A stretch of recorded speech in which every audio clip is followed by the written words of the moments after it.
How many of you have heard of Event 201? Event 201 is a simulation that they did right before COVID hit, and it was a drill for how to handle pandemics. But it didn't do the things you would think they would do, like how do we fix the VAERS system to make sure that we get good data? What they talked about was how to turn America into a totalitarian state, how to impose censorship. In my book on Fauci, I've been able to find 22 of those simulations. And they have been practicing this for year and year. It's all sponsored by the CIA, as I demonstrate. Fauci and Bill Gates play key roles in them. Bill Gates called Fauci in 2000 to his home in Seattle, $147 million home, 40 acres on Lake Washington.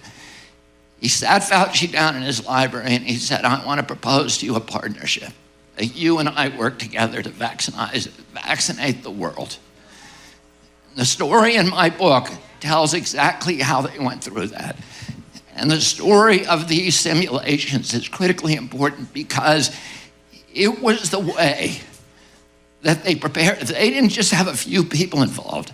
They had hundreds of thousands. Cops these were all top secret. Police officers in every community in this country, healthcare workers, first responders, were all drilled in this. How to censor, how to silence, how to impose tracking and tracing, how to do control. So they all went through these drills again and again, and it was a way of drilling and practicing a coup d'etat against American democracy. All of the techniques they use, I've spent a lot of time studying the CIA because my family was in a 60-year fight with them, and I wrote a book about that battle called American Values. But I've read all of their manuals, and they have techniques for going into indigenous countries and causing chaos, shattering the societies, destroying the economy, creating social distance between people so that there's no unit cohesion. And then when everybody is demoralized and destroyed, coming in with a centralized control and imposing, as they did with all of us, they locked down America in a hostage taking. And they impose something that is part of their technique, which is called Stockholm Syndrome, where the captive becomes grateful to their captor and identifies with them and understands, comes to this belief that the only way that they can save their lives is through absolute obsequious obedience to their captors. And all of these drills were intended to impose and to induce that condition in the entire public. And I'll tell you one other thing. The CIA did a series of mind control experiments back in the 60s and 70s called MK Ultra and Project Artichoke. And one of the famous experiments was called the Milgram experiment. And the Milgram experiment, and you guys look it up, Milgram experiment.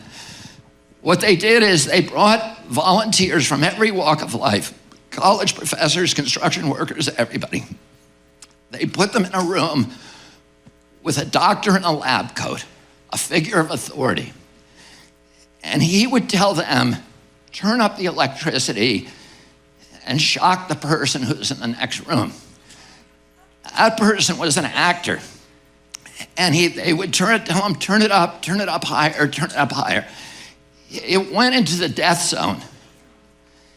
67% of the people put it into the death zone, even though many of them weren't crying at the time. They were begging the doctor not to make them do it. And what they found was that using authority, particularly doctors in white lab coats, 67% of the public will violate their own conscience and do what they're told. All of this was orchestrated. They put doctors in charge of America, speaking of authority, never showing us any science, but ordering us what to do. And as you read my book, you're going to see all of the direct CIA involvement. And I name the person, I name the officers. year after year that were directly involved, partnered with Bill Gates, partnered with Tony Fauci, creating these scenarios in anticipation.